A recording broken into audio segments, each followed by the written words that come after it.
for once, Angel Reese was actually picking on somebody her own size.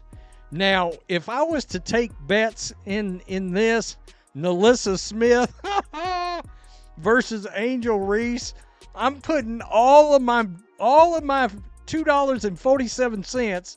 I'm putting all of that on NaLyssa Smith. All right, I'm not sure it would be even close. Angel Reese just walked into the biggest reality check of her career, and it came courtesy of NaLyssa Smith. You know that moment when someone finally stands up to the playground bully? That's exactly what happened when Reese tried her usual intimidation tactics on Smith during the Sky vs. Wings game. But here's what nobody saw coming. Smith didn't back down. Instead, she served Reese a slice of humble pie that left the Chicago forward looking absolutely stunned. The technical fouls were just the beginning of what turned into the most embarrassing night of Reese's season. Comment, "Fire the baby giraffe," if you think Reese just simply has to go away. Let's go. NaLyssa Smith was D'ing up Angel Reese pretty staunchly during this game. The game, Charles. Oh, man. The game, Charles. Oh, man. The game, Charles. Oh, man. The game, Charles. Oh, no. The game, Charles. Give me that. Jesus, dude. When NaLyssa Smith is doing that to you, you know you just aren't ready for it, man. When NaLyssa Smith is D'ing you up, blocking her shot, folks, Angel, you cooked her up last year. What happened? Picture this. Angel Reese strutted onto the court against Dallas with that familiar smirk, probably thinking she'd found another player to intimidate. The Chicago Sky forward had perfected her routine over the season: get physical, talk trash, watch opponents shrink away. But when she locked eyes with NaLyssa Smith that night, something felt different.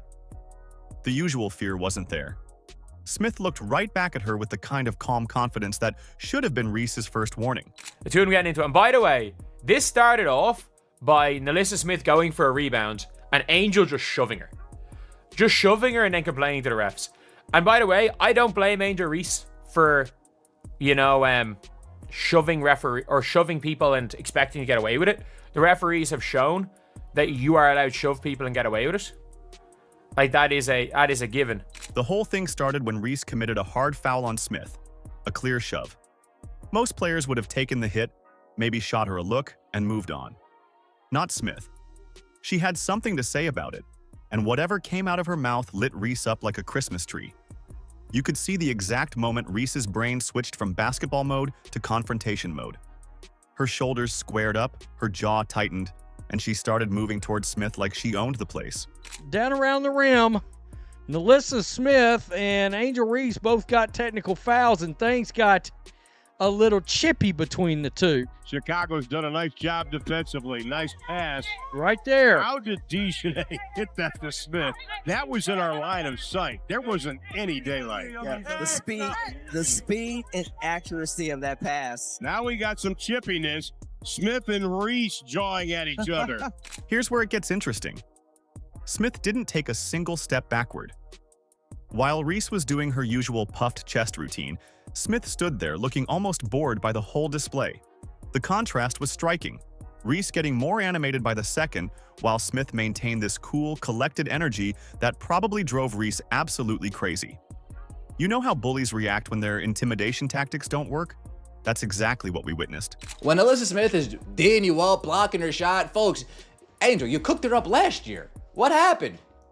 What happened last year? Was it the Indiana Fever on the jersey? That made you go extra hard? Was it that other player on that team that was like, oh, that 22, oh, I really want to show her something? Is that what really made it? Because in these matchups against the Dallas Wings, you really haven't been anything special at all. Maybe NaLyssa Smith was tired of seeing her in a meme all offseason. NaLyssa's like, you know what? That next time I play her, I'm not going to let her cook me and do me like that. The crowd caught on immediately. The energy in the arena shifted from casual game atmosphere to full-blown drama alert. People were standing up, phones were coming out, and you could feel that electric tension that happens when something real is about to go down. But Smith's teammates weren't even rushing over to pull her away. They knew she could handle herself. I'm not sure Angel Reese would actually want that to turn into something where hands are involved, because my goodness, I mean, I'm just going to keep it real. NaLyssa Smith, I think she sort of believes she's a little bit more masculine, right? Now, I'm going to tell you, far as flexing goes, we talked about this a little earlier. NaLyssa Smith showed her ass last night. She did. I mean, at 6 of 12 from the field, 27 minutes, 20 points, 3 block shots last night. This wasn't Smith's first rodeo with Reese either.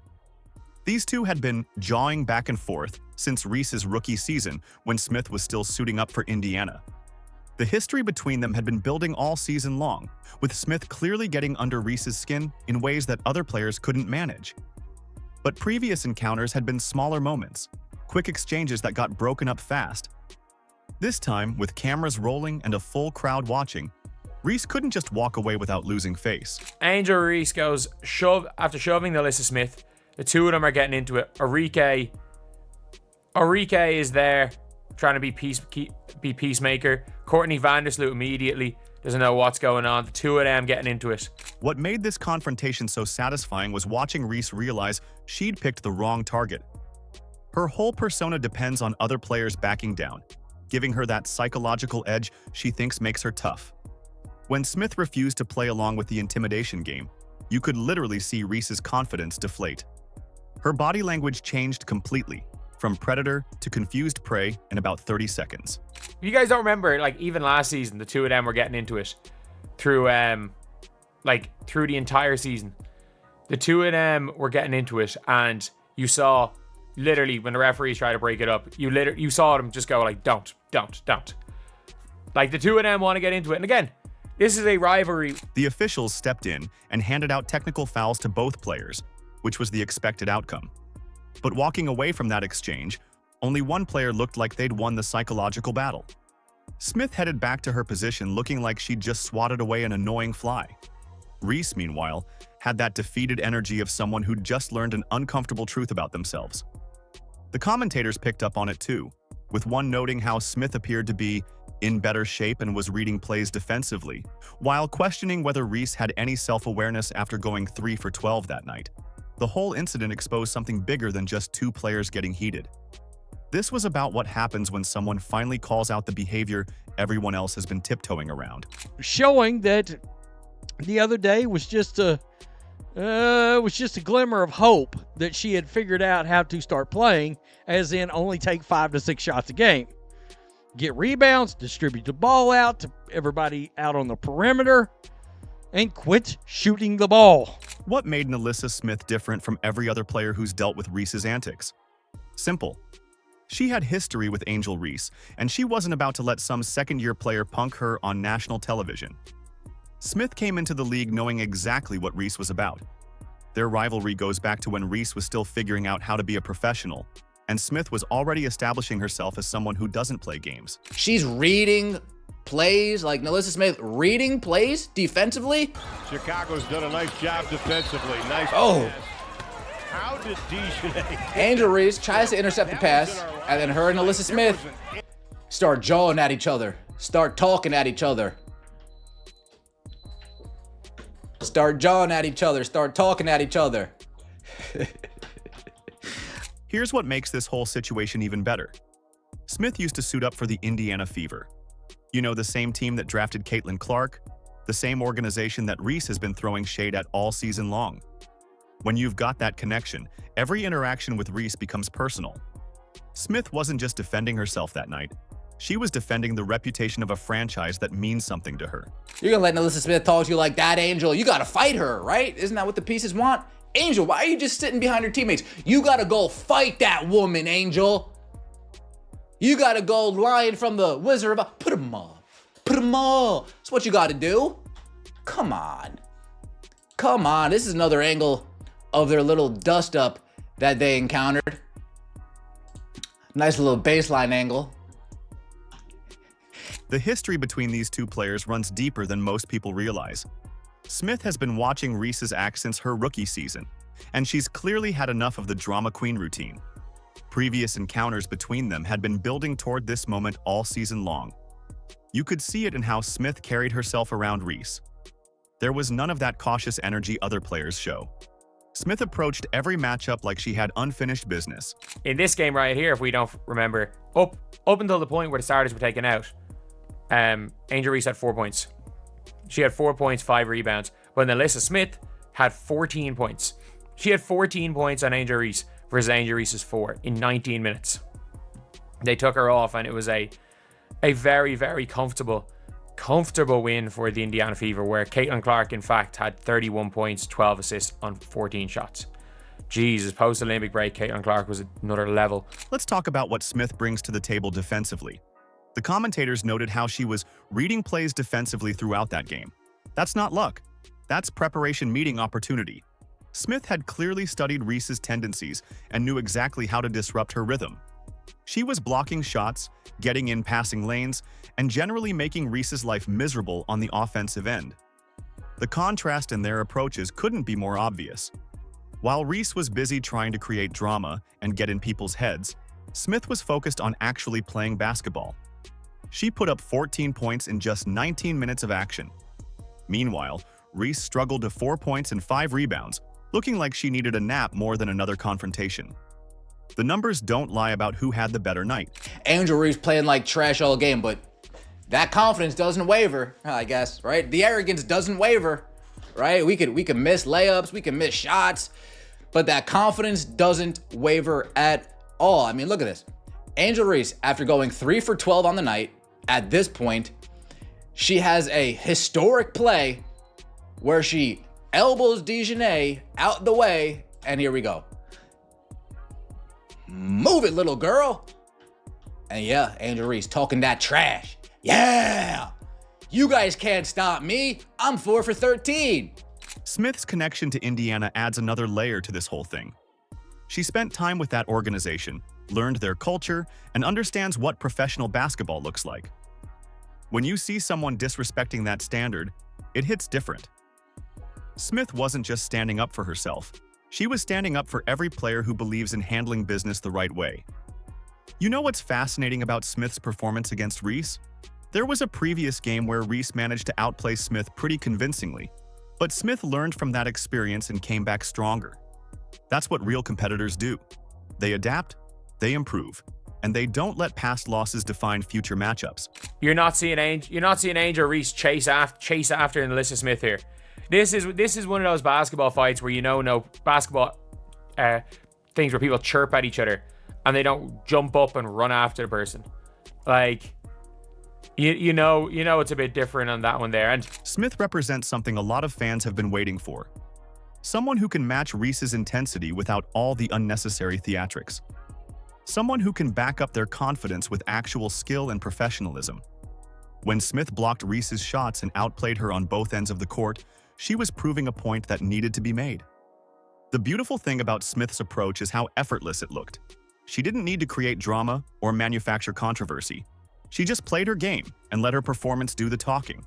That's probably what frustrated Reese the most.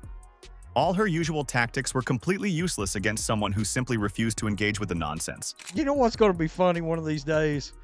When none of her teammates try to get in the way of anything. Is she going to actually charge? Like, is Angel actually going to charge? One could say they're not in the way here, but she didn't. Oh, yeah, NaLyssa's standing there. Like, here. Oh, okay. Well, she got a teammate right here. Oh, this is interesting. Dejanay does come around right there. You saw her. She's kind of trying to say, hey, calm down, boo. Calm down. Smith exposed Reese's intimidation game as nothing more than smoke and mirrors. When faced with real competition from someone who wasn't intimidated, Reese's whole persona crumbled. The league has been dealing with this pattern for months now, and Smith's performance highlighted just how problematic things have become. This Reese versus Smith incident is just the tip of the iceberg in a league that's losing control over player behavior. You think this was an isolated moment? Think again. The WNBA has been dealing with an alarming pattern of increasing technical fouls and on-court confrontations across the entire league. Players are getting suspended after accumulating 7 technical fouls, with more penalties for every 2 after that. The fact that the league even needs these rules tells you everything about how common this problem has become. Through your perspective on the flagrant foul, what was the point you were trying to make to her? It's just a good take foul, you know? Either Angel gets wide open 2 points or, you know, we send him to the free throw line. Nothing malicious about it. It's just a good take foul. Every basketball player knows. What's really frustrating is how the league responds to these situations. Both Reese and Smith got standard technical fouls for their confrontation. That's it. No additional consequences, no serious discussion about escalating behavior. The league's measured response stands in stark contrast to the potentially volatile nature of the confrontation. You know what message that sends? Go ahead, get your technical fouls, it's fine. The WNBA is basically giving players permission to act out because they know the consequences are minimal. Many WNBA fans are calling out the referee problem. The referees literally turned their back. Caitlin Clark appears to be hunted every game. She deals with physicality that no other player in the league is dealing with. The WNBA not stepping in to protect their cash cow, their only draw, their only star, and this is the end result. Let's talk about the Caitlin Clark flagrant foul incident from earlier this season. Even Clark, who handles everything professionally, got caught up in this mess when officials classified what she considered a standard basketball play as flagrant. That decision shows how scrutinized every play has become because of the increased physicality and tension on the court. When someone like Clark gets flagged for routine contact, you know the league has a serious problem with consistency. The contrast between different players couldn't be more obvious. You've got players like Clark who focus on their performance and let their skills do the talking. Then, you've got others who view every perceived slight as an opportunity for a public confrontation. Some players are trying to become reality TV stars instead of basketball players. That creates an uneven playing field where controversy gets rewarded with attention while actual talent gets overlooked. The situation with Caitlin and Angel shows that they hate each other. I think they just hate each other, period. I think they just hate each other in general. Like, I don't know, hate's a strong word. There is a 0% chance that Angel Reese and Caitlin Clark like each other. Like, I'm sorry. If you are Caitlin Clark, if you are a person and you got blindsided by somebody and someone else jumped up and celebrated, you wouldn't like that person. If you lost a championship game and then after the game, not just someone chasing around you doing that, after the game they're on IG Live being like, this is for you. Instead of celebrating their win, they were taunting their opponent.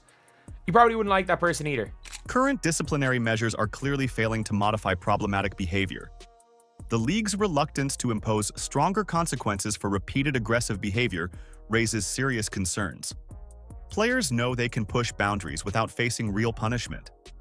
The system relies on in-game officials to assess technical and flagrant fouls, which introduces massive inconsistency. These calls are subjective and vary based on the officiating crew or game context. That inconsistency weakens any deterrent effect the policies might have. It's shocking. Caitlin Clark will be sidelined for at least 2 weeks. With a quad injury. Footage has emerged how Caitlin Clark got hurt. He fouls her for the 4th time. It's cheating. Caitlin Clark is the driving force behind the interest in the Fever and the interest in the WNBA. Rookie Caitlin Clark was subject to several intentional fouls. You know what's really damaging? These confrontations steal attention from the incredible athletic talent on display. Fans attend games to witness elite athletic competition, not to watch players engage in verbal sparring matches and physical confrontations. Every minute spent addressing these altercations is time not spent showcasing the remarkable skill and athleticism that defines women's professional basketball. It's a complete distraction from the actual game. The league faces a major challenge with inconsistent enforcement. There's a stark contrast between the serious consequences organizations face for policy violations and the relatively minor penalties imposed for on-court confrontations. Officials handle similar incidents differently depending on the situation, which makes the whole disciplinary system look like a joke. So the WNBA might as well just name Caitlin Clark the MVP right now, because so far she's missed 2 games due to injury. And not only have the Fever lost both games, but now in this one, they lost to quite possibly the worst team in the league, which just shows how important of a piece she is to that team. She's averaging 19 points, 9 assists, and 6 rebounds a game this year in the 4 games she played. She is super important to that team, and it's proving it that she is the most valuable player on that team. The WNBA is at a critical point right now. The league's response to recent incidents will determine whether it can establish itself as a premier professional sports organization or continue being overshadowed by manufactured controversies. Short-term attention and controversy seem to be getting prioritized over long-term professionalism and league integrity. The Angel Reese situation exemplifies a broader crisis that threatens the WNBA's credibility as a professional sports organization. She's going to be out for a couple weeks. Let's see how viewership does in the 3 weeks that she's out. Let's see how ticket sales go when she's out. Let's see how the WNBA as a whole comes out. Because I think they're trying to make a message to the WNBA that, hey, look, we don't necessarily have to put this woman on a pedestal. Like, she doesn't need to be treated like Jesus, Mary, Mother of God, anything like that. But I think if the WNBA wants to go the right way with these CBA negotiations and getting bigger and more prominent, they need to embrace change. And she is good change for the WNBA. Angel Reese's embarrassing confrontation with NaLyssa Smith perfectly illustrates why the WNBA needs to choose between tolerating disruptive behavior and establishing professional standards. The league stands at a critical juncture right now. Do you want to watch elite basketball or playground drama? Because you can't have both without one suffering. It's time to support players who represent the sport with dignity.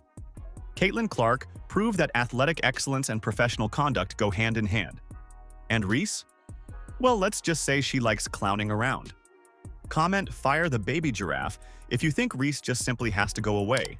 Like, subscribe, and turn on all notifications so you never miss out. Click the video on the screen, and we will see you in the next one.